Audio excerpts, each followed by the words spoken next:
Hello everyone. Now let's see the procedural aspects of the GST law, and here we'll start with chapter 11, that is registration.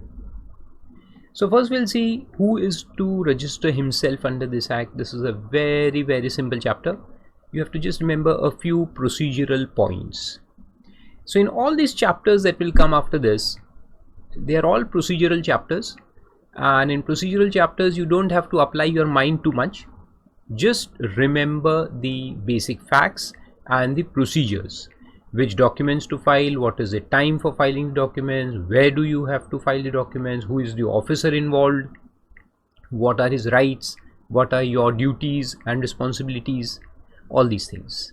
Okay, so there is less of interpretation and more of remembering. Okay, so your memory will be tested here. So let's start. Section 22, persons liable for registration. There are two sections we'll see. This is a what we can say a threshold limit section, which says that if your turnover crosses a limit, a threshold limit, threshold means a minimum limit, then you have to get yourself registered. And then there will be a compulsory registration section also. Section 24 is there, which says that in a few circumstances you have to compulsorily register under the GST, whether your turnover is less or more than the threshold limit. Okay, so let's see. First we'll see section 22. Every supplier, underline, shall be liable to be registered under this act. This act means the central act in the state. Now see, the registration is in the state or union territory. Registration is state wise. Okay, so registration will be in a particular state or the union territory other than the special category states.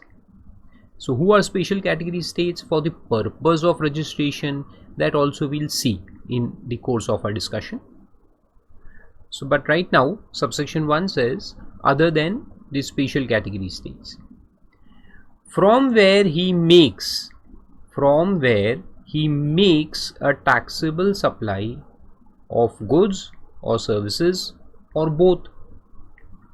Means suppose if you have 2 or 3 shops, and in one of them you are making only non-taxable supplies. So if you are making only non-taxable supplies, are you liable for registration? No. So registration is required only if you are making taxable supplies. Okay, and taxable supply of goods or service or both, of course. If his aggregate turnover in a financial year, we'll see turnover in a financial year, exceeds 20 lakh rupees. So this is called as the threshold limit. 20 lakh rupees is the threshold, which is now in 2019 increased. For goods it is increased to 40 lakhs. That notification also we'll see, one of the latest notifications. Then proviso says that where such person makes taxable supply of goods or services or both from any of the special category states, we'll see which states are called as special category states, he shall be liable to be registered if his aggregate turnover in a financial year exceeds 10 lakh rupees. Means the basic thresholds which are given in the law are 20 lakh for normal states and union territories and 10 lakh for special category states. Okay, provided further, then there is a second proviso, that the government may, at the request of a special category state and on the recommendation of the council, the government means the central government may, at the request of the special category states and on recommendation of the council, enhance the aggregate turnover limit, means the threshold limit, from 10 lakhs to 20 lakhs. So the limit of 10 lakhs which is given in the first proviso can be increased on the request of the special category states. Means those special category states who will request the central government to increase the limit for registration, then the central government, on taking the recommendation of the council, will increase it, but the increase cannot be beyond 20 lakhs. So 10 can become 20. And subject to such conditions and limitations as may be notified, of course. Other conditions can be attached. So understood, subsection 1 is very simple. For normal states, the limit is 20 lakh for goods, services or both. And for special category states, the threshold is 10 lakhs. But the proviso says that 10 can be increased up to 20 on the request from the special category states and on recommendation of the council. Then every person who, second point says, every person who on the day immediately preceding the appointed day. Appointed day means when the GST law came into force, that is somewhere in June, I think 22nd June of 2017. So that is a part of history now. So this subsection 2 is of no relevance now. It was of relevance in 2017. Is registered or holds a license under an existing law. So existing law means those laws which have been in what we can say subsumed under the GST law, like the old Central Excise Act, the VAT law or the service tax law. Okay, so if you were registered under the old law which has been subsumed under GST, then he shall be liable to be registered under this act with effect from the appointed date. Means from this date, 22nd of June 2017, they will all be registered under the GST law. Simple. So for them it was a transition, not a new registration, but a transition of registration from the old law to the new law. That's it. So Farooq Haque classes got registered in this manner only, because we were already registered under Service Tax Act. So we got registered under the GST law. Then where a business carried on, subsection 3 says that where a business carried on by a taxable person registered under this act, means by a person who is already registered, is transferred whether on account of succession or otherwise. Succession means the father dies, one who is carrying on business dies, and his business is succeeded by his son or the daughter, as the case may be, or the family members, or otherwise. Otherwise means it can be by any other way also, to another person. So it can be by way of sale, slump sale, what we call. I sold my whole business to you.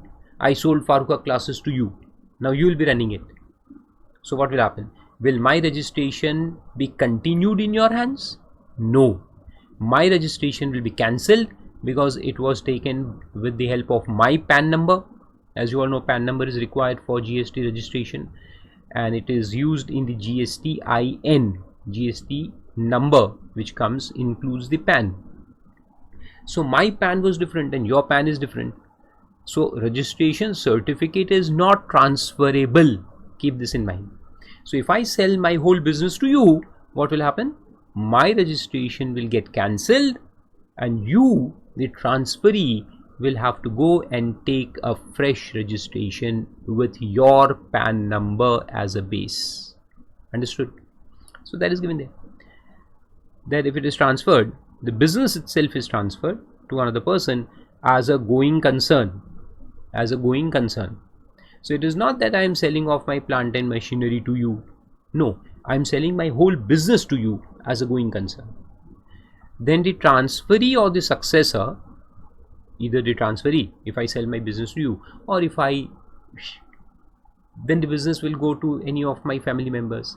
So that family member who succeeds in getting my business will have to go and get himself registered, or herself, as the case may be.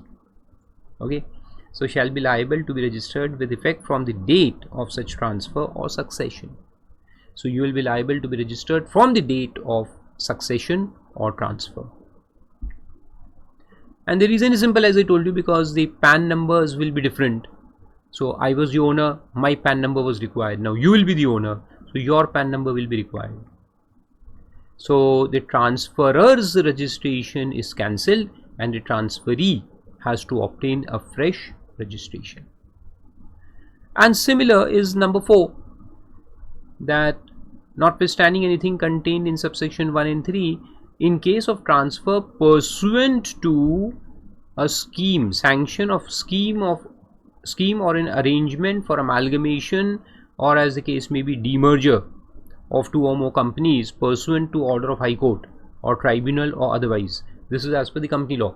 If a company gets amalgamated with another company, or there is a demerger and 2-3 new companies are formed and part of the business is transferred to them, then the same thing will happen. The transferee will have to get itself registered if it is not already registered. So transferee shall be liable to be registered with effect from the date on which the registrar of the companies issues a certificate of incorporation giving effect to such order of the High Court. So what it means is that the new company, the transferee company, is a new company.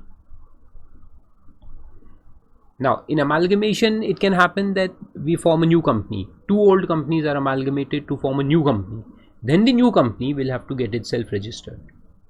But if one company is taken over by another company, A Limited is taken over by B Limited, then B Limited might be already registered, right? So if B, the company which amalgamates, or rather the amalgamated company, if it is already registered, then there is no requirement of another fresh registration, right?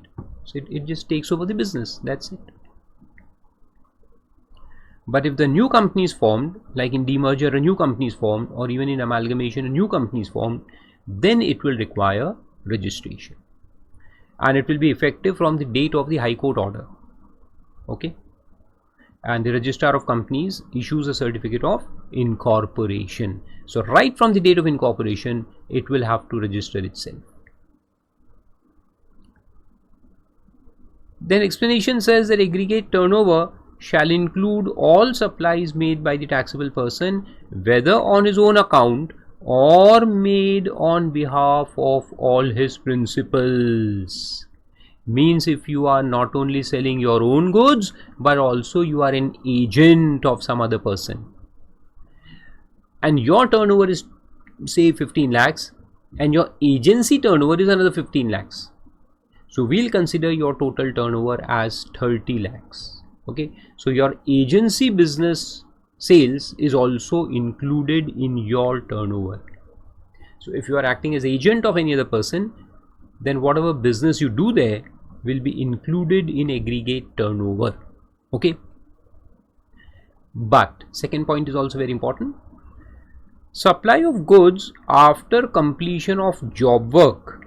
If you are acting as a job worker means who does any kind of workmanship on the goods of another person.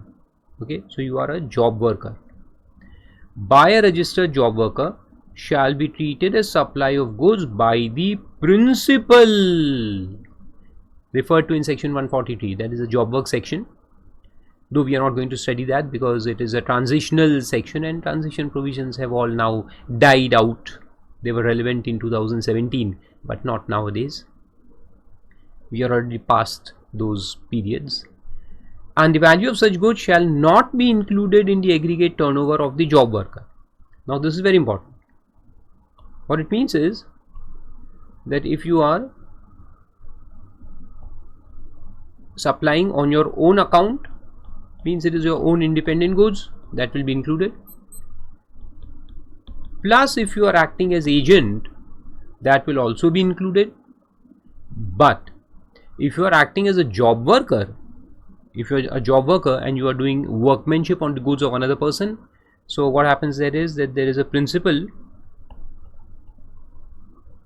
who sends some goods to you, you are the job worker, for doing some work on that. You do some work on it and then you supply it back to the principal, and then the principal makes the sale of those goods. So these goods turnover, means the turnover of these goods, will be included in principal's turnover and not the job worker's turnover. So whatever sale takes place here, it will be taken as turnover of principal and not turnover of job worker. Understood? So this is a very important point. So less job worker. So job workers means whatever goods you sell as a job worker, that will not be included in your turnover. It will be included in the turnover of the principal. But in case of agency, what happens is that here is the principal. He sends goods to his agent and agent supplies it in the market. Okay. So if principal says supplies goods to agent at 100 and agent supplies it at 110, adding his profit of 10, then what happens? This 110 will be taken as turnover of agent and this 100 will be taken as turnover of principal. So principal gives that 100 to agent and agent sells it at 110 to in the market. 110 will be considered as turnover of agent and 100 will be taken as turnover of principal. So it is added in both their hands. The respective amounts are added in the aggregate turnover of both of them. Understood? Good. Then come back. So these 2 points are very important.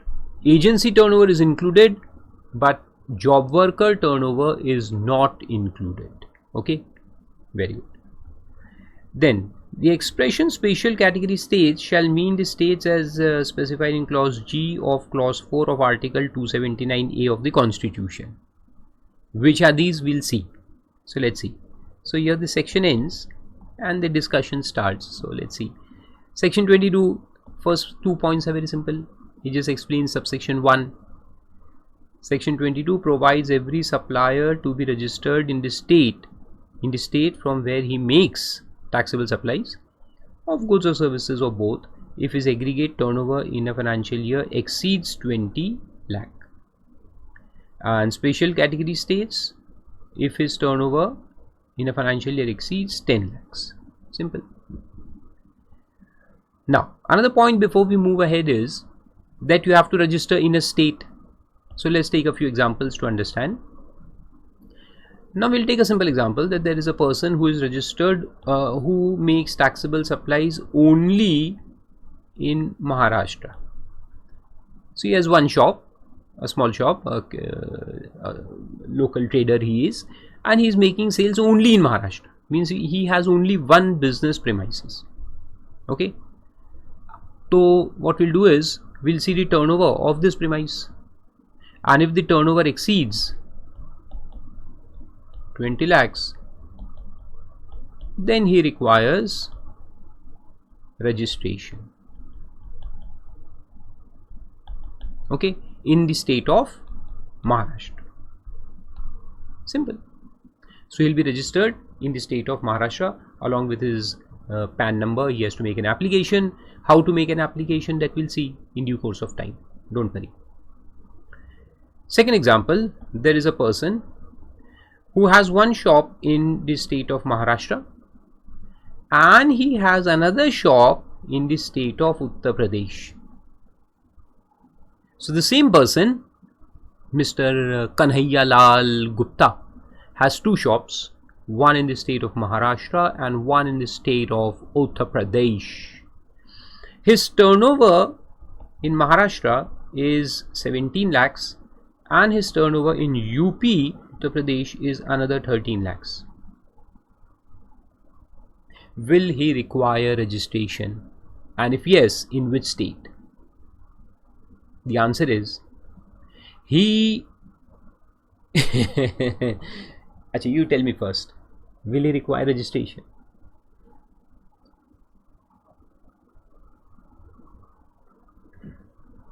Means the question is that will you see 20 lakh per state? Means for each state separately 20 lakhs? No. It says aggregate turnover of the person. So if the person is same, Mr. Kanhaiyalal Gupta, KG. So KG is the person. Okay. So his turnover, aggregate turnover, is to be seen. So his aggregate turnover becomes 30 lakhs, 17 plus 13. So he requires registration in both these states. He requires registration in Maharashtra also, and he requires registration in UP also. So he'll have to get both his premises registered in respective states. Understood?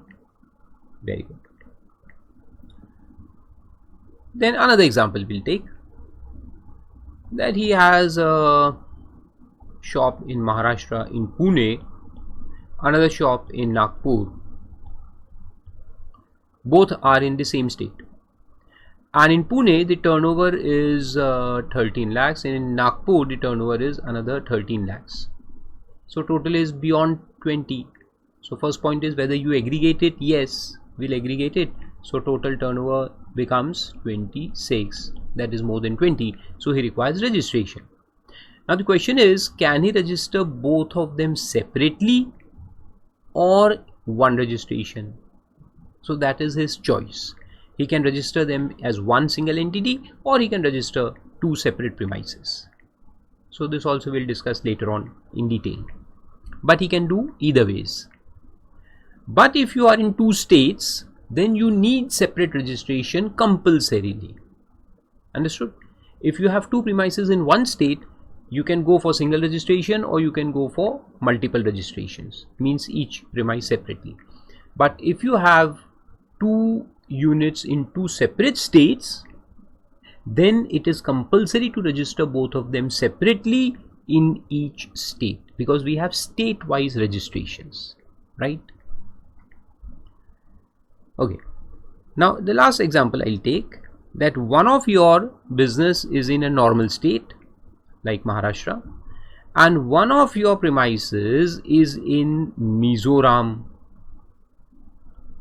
Mizoram is one of the special category states. Now what will happen? In Maharashtra the limit is say 20 lakh. Now presently it is increased to 40 lakhs, but we have not seen that notification right now, so I'll still consider 20 lakhs. Okay, so in Maharashtra it is 20 the limit, for example, though now after 1/4/2019 it is increased to 40 lakhs, and for Mizoram it is say 10 lakhs, the limit is 10 lakhs. Now my turnover in Maharashtra is 18 lakhs and my turnover in Mizoram is 7 lakhs. Now what will happen? Do I require registration? Yes. In which state? Both these states, because again we have to see aggregate turnover. So aggregate turnover is anyways more than 10. So I have to register myself in Mizoram also as well as in Maharashtra also. Both registrations will be required. So it's like that, simple points. Then let's see further, which are the special category states. First we'll discuss that, and then that increase to 40 lakhs. Both the points we'll discuss. Explanation to section 22 defines, okay, this we have already seen. Following are the list of states which are called as special category states defined under 279A clause 4G of Constitution. Arunachal Pradesh. Now these are 11 states in all, okay, which are called as special category states as per the Constitution. Arunachal Pradesh 1, Assam 2, Jammu and Kashmir 3, Manipur 4, Meghalaya 5, Mizoram 6, Nagaland 7, Sikkim 8, Tripura 9, Himachal Pradesh 10, Uttarakhand 11. For me it's easy, for you, you have to remember. So there are 11 special category states in all, but this definition of special category states is just a simple definition that these are special category states. But in GST law, we can have different special category states for different purposes. Understand, for payment purposes some state may be a special category state, but for registration it might not be a special category state. So there are different sections involved in the whole GST law, and government has the power to define any of these 11. Of course, it cannot add a 12th one, but out of these 11, some state may be considered a special category for one particular section, but may not be considered as special category for another section. Okay, so here we are studying section 22, registration. So in this, let's see, there are 2 points. First says, the Central Goods and Services Tax extension to Jammu and Kashmir Act of 2017 has excluded Jammu and Kashmir from the definition of special category states for the purpose of section 22 of CGST Act. So for this purpose, for registration purpose, Jammu and Kashmir was never regarded as a special category state right from the beginning. So J&K is excluded right from the beginning. Okay, and further, Goods and Service Tax Amendment Act of 2018 has excluded the states of Arunachal Pradesh, Assam, Meghalaya, Sikkim, Himachal Pradesh and Uttarakhand from the definition of special category states for the purpose of section 22 with effect from 1st February 19. So from 1st February 19, further states have been excluded from special category. Excluded from special category means that the threshold limit will become 20 lakh for these states. Earlier it was 10, now it becomes 20. Which states? Arunachal Pradesh 1, Assam 2, Meghalaya 3, Sikkim 4, Himachal Pradesh 5 and Uttarakhand 6. So out of 11, Jammu and Kashmir was anyways excluded from the beginning, so remains 10. Out of those 10, 6 are further excluded from 1st February 19. Understood? Further excluded from 1st February 19. So now after 1st February 19, which states remain as special category states? Only 4. Which are these 4? Only 4 remains, okay? And which are these 4? One is Mizoram. Okay, if we go by this order as given above, then it will be Manipur, then Meghalaya is excluded, then Mizoram, then Nagaland and Tripura. These 4 states are still special category states.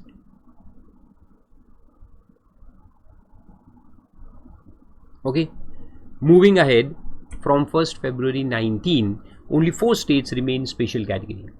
6 are now excluded. So for those 6 which are excluded, means these ones, the Arunachal Pradesh, Assam, Meghalaya, Sikkim, Himachal Pradesh and Uttarakhand, the limit of 10 lakh will be increased to 20 lakhs. Understood? Threshold limit will increase to 20 lakhs automatically.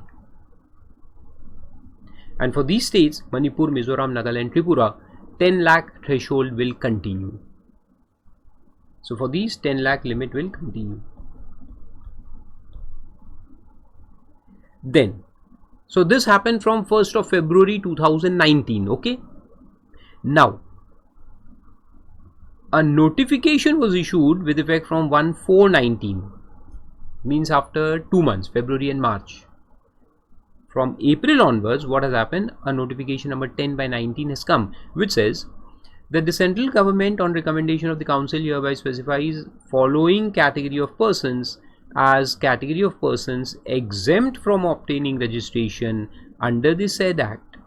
Exempt from obtaining registration means the threshold limit has been increased. Any person who is engaged in, underline, exclusive supply of goods, only goods, no service, exclusive supply of goods means they cannot even supply part services. Means if they have a composite goods as well as service, then they will not come under this notification. This notification is applicable to people who supply only goods, just goods, nothing else, no service, and whose aggregate turnover in the financial year does not exceed 40 lakh rupees. So you can say that the threshold limit for goods suppliers has been increased to 40 lakhs. It's as good as that, na? The threshold limit for goods suppliers has been increased to 40 lakhs. Except, now there are 4 exceptions also. Number 1, persons required to take compulsory registration under section 24. People who require compulsory registration are anyways required to register whatever be their turnovers. We don't see their turnover, whatever be it. Even 1 rupee turnover is there, they have to get themselves registered. So no 20, no 40, no limits apply to them. Number 2, persons engaged in making supply of goods as given in table below. There are few goods which are excluded from this 40 lakh limit, and these are, as you can see in the table, ice cream manufacturers or suppliers and other edible ice, whatever ice gola and all, whether or not containing cocoa. Then pan masala and all goods that is tobacco and manufactured tobacco substitutes, cigarettes and all. So for these 3 goods, the limit will continue to remain the old limit, that is 20 or 10 as the case may be, okay, and not 40. Old limits will continue of 20 or 10. Okay, so first point, if you are required in compulsory registration under section 24, then 40 will not apply to you. Or if you are supplying any of these 3 kinds of goods, then 40 lakh will not apply to you. Thirdly, persons engaged in making intrastate supplies in the state of Arunachal Pradesh, Manipur, Meghalaya, Mizoram, Nagaland, Puducherry, Sikkim, Telangana, Tripura and Uttarakhand. If you are supplying in these states, if you are interstate supplier of these states, then this 40 lakh limit will not apply to you. Means in these states, the old limits of 20 or 10 will continue to apply. So which are these states? Arunachal Pradesh. Now see, from 1st of February, Arunachal Pradesh was excluded from special category state. So before 1st of Feb, the limit was 10 lakh for Arunachal Pradesh. From 1st Feb, the limit has gone to 20 lakh. That 20 lakh will continue even after 1st April. Okay, so 20 lakh will continue here, Arunachal Pradesh. Manipur is a special category state, right? And it is still a special category state. So the limit will 10 lakh will continue. Meghalaya is not a special category state anymore. So 20 lakh will continue in Meghalaya. Mizoram is a special category state, so 10 lakh will continue. Nagaland has been excluded, so 20 lakh. Puducherry was never a special category, it's a union territory, 20 lakh. Sikkim is excluded, so 20 lakh. Telangana, 20 lakh. Tripura is a special category state, so 10 lakhs. Uttarakhand, 20 lakh, because it is excluded from 1st of Feb from the definition of special category state. Lot of confusing things now. Don't worry, there is a table given there which we'll see just now, which will help you remember all the limits for different states. But the 4th condition we'll see first. Persons exercising option under the provisions of subsection 3 of 25 are excluded. Means voluntary registration, people who take voluntary registration. So if you're taking voluntary registration, then turnover doesn't matter. You can apply for voluntary registration with any turnover, even for 10 rupees. Or such registered persons who intend to continue with their registrations under the said act. who intend to continue. Means if suppose your turnover was more than 20 lakh and you are registered, like for example for Maharashtra, the limit has now become 40 lakh for supplier of goods. Now you are a registered person in Maharashtra with turnover of 26 lakhs. Your turnover was only 26 lakhs and you are having a small shop, you sell goods from there.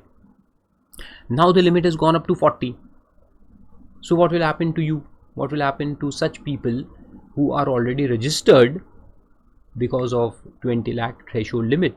So their turnover was more than 20 lakh, they are registered. So will they continue their registration even after the limit is enhanced to 40, or they can go and deregister themselves, means cancel their registration? So it says the choice is theirs.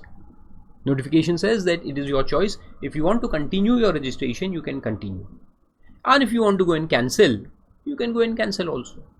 Choice is in the hands of the suppliers. Okay, so that is the point.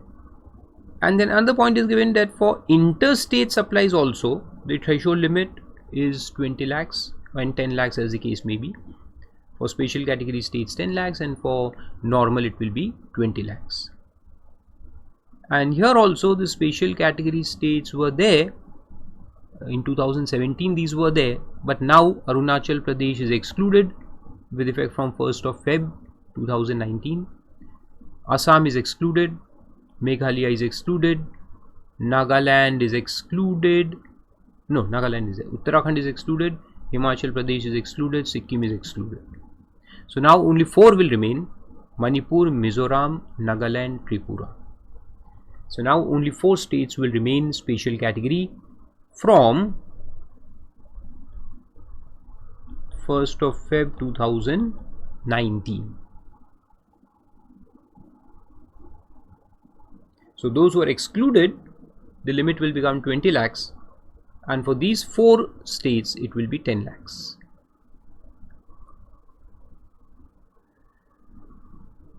And for simplification, there is this table which you have to remember. So all the points are given. Before 1st Feb, what was the position? From 1st Feb, since these states were excluded from special category states, 6 states were excluded, and from 1st April, the new notification of 40 lakhs. So let's see. So first is supplier engaged exclusively in supply of goods. Exclusive goods suppliers.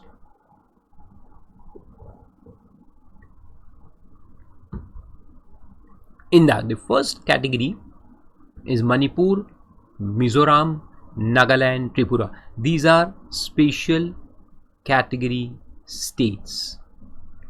Still, they were there and they are still special category states. So for them, the limit will continue to be 10 lakh. It was always 10 lakhs, 10 lakhs, 10 lakhs. So there is no change for these 4 states. Then Uttarakhand, Assam, Meghalaya, Sikkim, Arunachal Pradesh. For them, they were special category states before 1st of Feb 19. So the limit was 10 lakh. From 1st Feb, they were excluded from special category states. So their limit went up to 20 lakhs. Okay. And with effect from 1st April, also it will be 20 lakh because notification number 10 doesn't apply to them.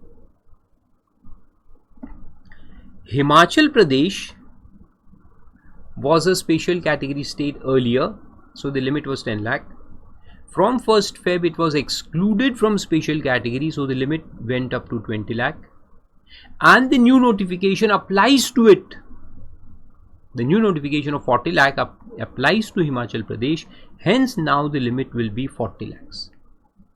So out of those 6 states which are excluded from special category, 5 the new notification doesn't apply, these 5, so they are still 20 lakhs. But for Himachal Pradesh, the new notification has been made applicable, hence the limit will be 40 lakhs with effect from 1st of April. Then for Jammu and Kashmir, it was always 20 lakh. 20 lakh continued and now it has become 40 lakhs. Okay, for Jammu and Kashmir. For Puducherry and Telangana, They were never special category states. So it was always 2020, and now also it remains 20 because they are excluded from the new notification. But for rest of the states in India like Maharashtra and Uttar Pradesh and Tamil Nadu and Karnataka and Gujarat and so many others, it was 2020 and now it has become 40. The new notification applies. So the new notification applies to Himachal Pradesh, Jammu and Kashmir and all the rest of the states.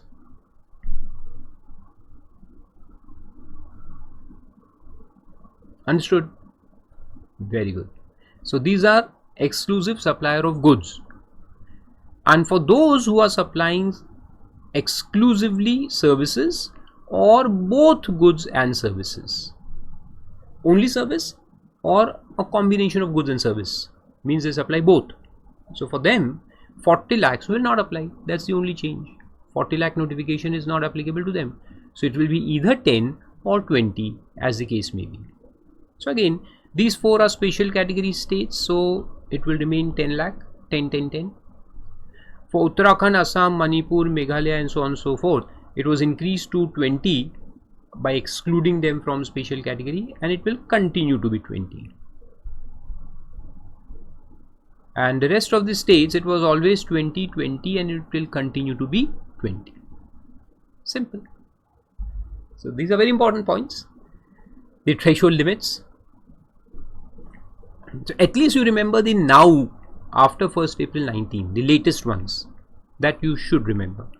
Even if you forget the old ones, you should remember the new ones. Then what is included and excluded in aggregate turnover? So that is also given. Let's see. This is also a very important point. Okay. First thing, taxable supplies, exempt supplies, because they say aggregate turnover. Aggregate turnover definition always includes full turnover. So it also includes exempt supplies. Very important point. Taxable supply as well as exempt supply, as well as exports which are otherwise exempt. Exports are exempt from GST, but here we'll include them also, exports. Then interstate supplies, intrastate, interstate, both are to be considered. Interstate is also to be considered. And all outward supplies on which tax is payable by the recipient under RCM, means those supplies on which we are not liable to pay tax. We are not liable to pay tax. The recipient is going to pay tax, but still it is considered as our turnover. Understood? Then, of person having same PAN to be computed on all India basis. This example I already gave, that if we have several registrations in different states and so on and so forth, we'll combine it, we'll take it together. So intrastate, interstate, exempt, export, everything is to be included. Okay.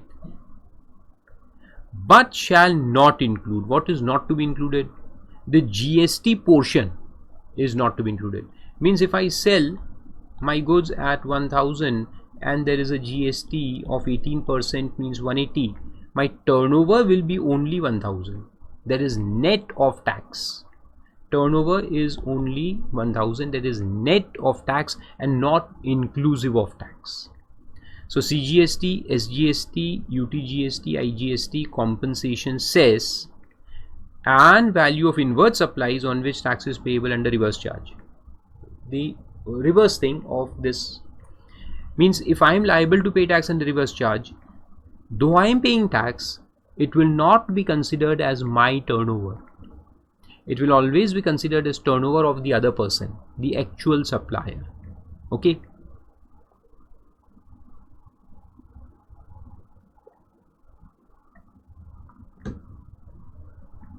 Very important point to be remembered. Then some other important points are given there. These are the outcomes of the section and the rules. So let's see.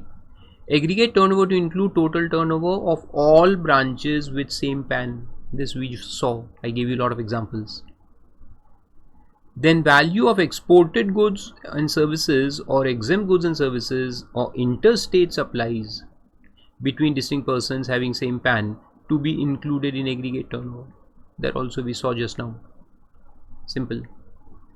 Then aggregate turnover to include all supplies made by taxable person, whether on his own account or on behalf of his principals, means as agent.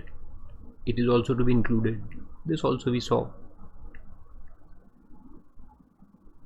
But job worker, supply of goods after completion of job work, will not be included in the turnover of job worker.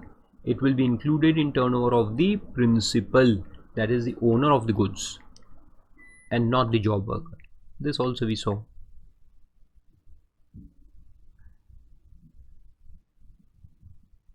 And a point is given there in job worker that in case the job worker is unregistered.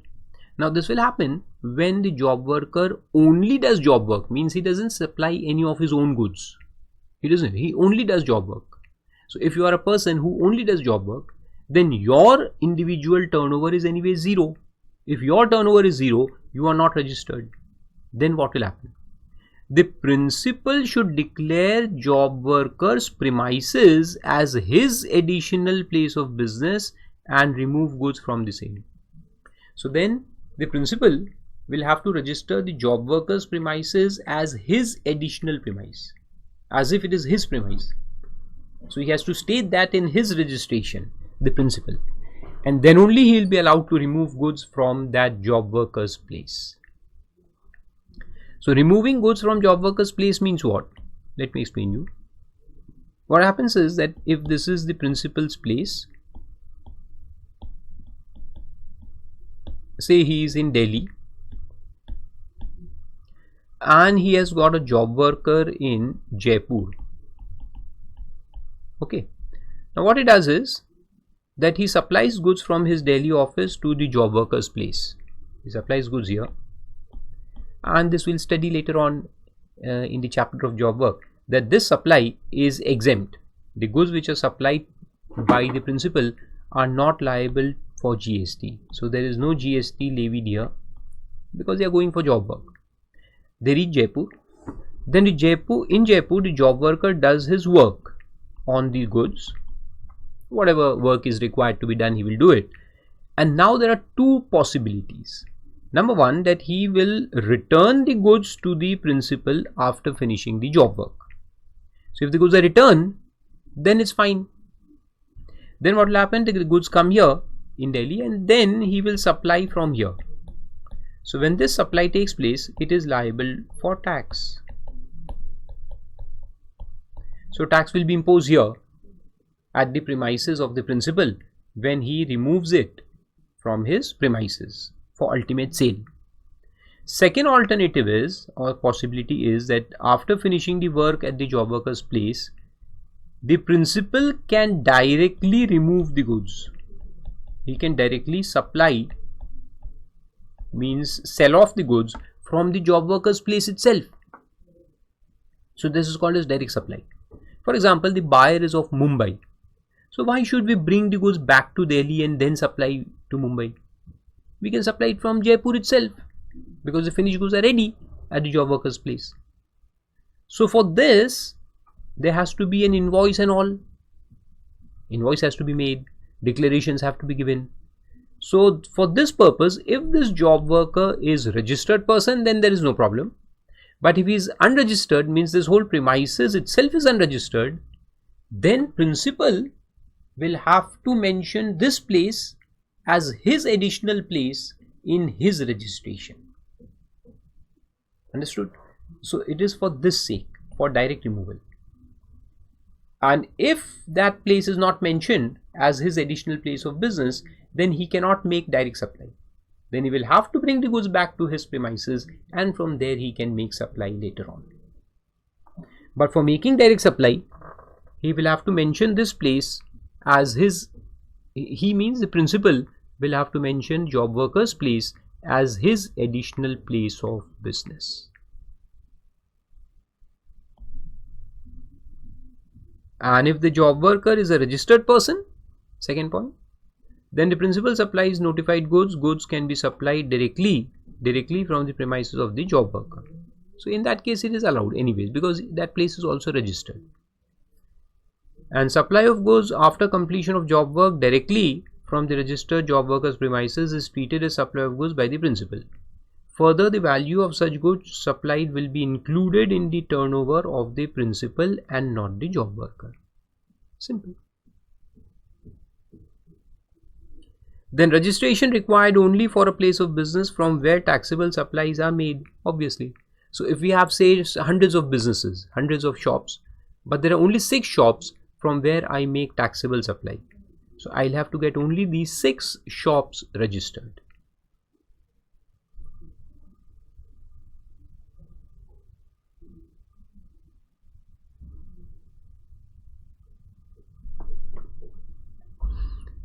Then every person who on the day immediately preceding second point is about that transition phase. So this is not to be read. This you can skip altogether. This is old provision. So provisional ID was provided to them and then a GST number was given. So this you can skip. Then where a business carried on by a taxable person registered under the Act is transferred, this is again the same point given, is transferred as a going concern. And the next point is the scheme of arrangement or amalgamation. So both of these points we have already discussed. Nothing more to study in that. So that was section 22, right? Then going on to 24, compulsory registration in certain cases. So there is a long list given here of people who require compulsory registration. Means turnover will not be counted. Even if your turnover is 1 rupee, you have to go and get yourself registered.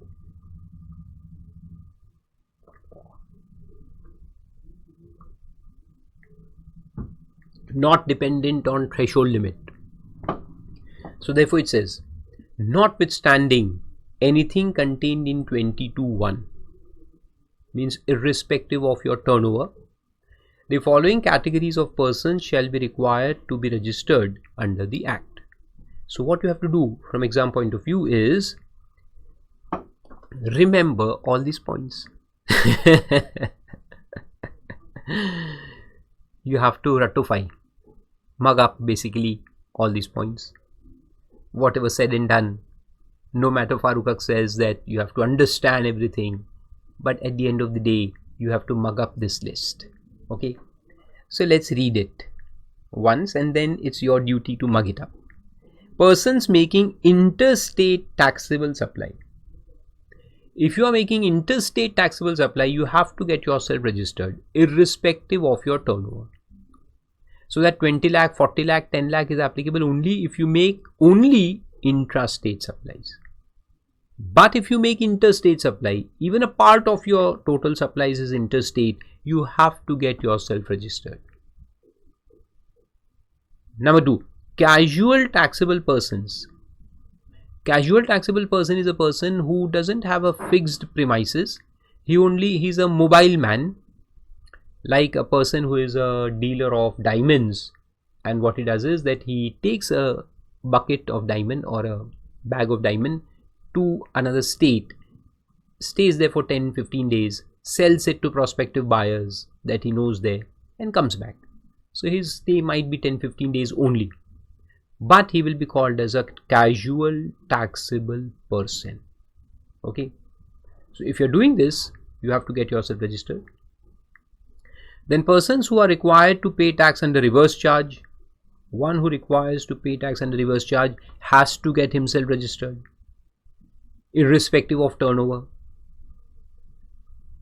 Though we have seen that if you are liable to pay tax under reverse charge, that total value on which you are paying tax is not considered as your turnover. It is not considered as your turnover, that's fine. But since you are liable to pay under reverse charge, you have to get yourself registered. Okay, compulsorily. Then persons who are required to pay tax under subsection 5 of 9, that is ECO, which is required to pay tax. This we had seen in the first module electronic commerce operator like Uber, Ola, we had studied, and the hotel industry, the booking, Make My Trip and all. Then non-resident taxable persons making taxable supply, NRTP, non-resident people who sell goods in India for some period. Then persons who are required to deduct tax under section 51, persons who are liable for TDS, whether or not separately registered under this act. They also have to get themselves registered, though we'll see this section later on, who is required to deduct tax at source. Then persons who make taxable supply of goods and services of both on behalf of other taxable persons, whether as agent or otherwise, people who are selling on others' behalf. Then input service distributor, whether or not separately registered. Input service distributor concept is also there. This we had seen in ITC. We saw this in ITC chapter. Now you know about it. So they have to get themselves registered. And input service distributor registration is separate from your supplier's registration. So if you are a supplier also and you are input service distributor also, then you have to take separate registrations. As supplier there will be a different registration. As an input service distributor there will be a separate registration. Then persons who supply goods or service of both other than supplies specified under 9(5) through such electronic commerce operator who is required to collect tax at source under section 52. So for ECO there are two provisions. For certain kinds of services, that is that Uber, Ola, hotel services, they come under 9(5). So what happens there is that the electronic commerce operator gets himself registered and he is liable to pay tax. And then these people who supply their services, the taxiwalas, are not required to register themselves. But in other electronic commerce operator business, like for goods and all, the electronic commerce operator doesn't pay the whole tax. He is just liable to collect tax at source. So there is a separate section for them, section 52, which we'll see in detail later on. So in that case, the people who are supplying goods through that ECO will also get themselves registered. And ECO himself, like Amazon, will also get itself registered because it is liable to collect tax at source. So he'll also get himself registered. Then every person supplying online information and database access and retrieval service, OIDAR, have to get themselves registered from a place outside India to persons in India, because reverse charge doesn't apply there. In OIDAR service, the reverse charge doesn't apply. The OIDAR itself has to get itself registered. And lastly, such other person or class of persons as may be notified by the government from time to time on the recommendations of the council. So this is an open clause that they have kept so that they can prescribe more people under compulsory registration. So just go through it. Okay.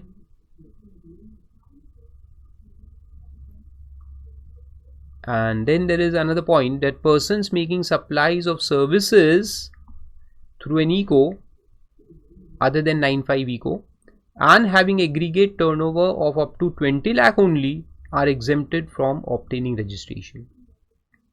So it says persons making supply of services, not for goods, only for service, other than Uber, Ola, through an electronic commerce operator who is required to collect tax at source under 52 and having aggregate turnover to be computed on all India basis not exceeding 20 lakh in a financial year have been exempted from obtaining compulsory registration under the said act. So this is an exception to section 24. Exception to which clause? This clause, clause 9.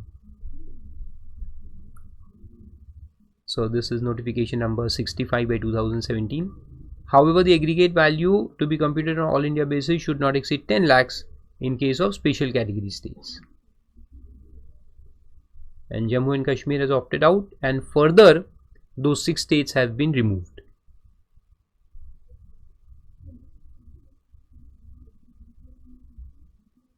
Then another point is that foreign diplomatic missions and UN organization to be granted centralized registration. Rule 17 is there, which says that UN and foreign diplomatic missions which are there will be given a centralized UIN, identification number, and this is given to them for claiming refunds. Basically, for claiming, they are not suppliers by any way, so they are not liable to GST, but to claim refund, because whatever purchases they make for their normal use, office use and all, so the GST comes on them. GST will come on all the inputs that they purchase.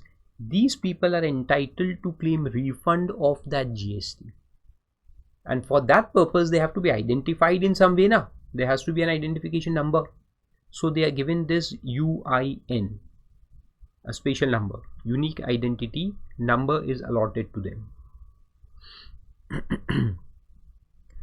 So these two sections were about registration. Okay, next we'll see section 23, that is person not liable for registration, but I think this will continue in the next lecture.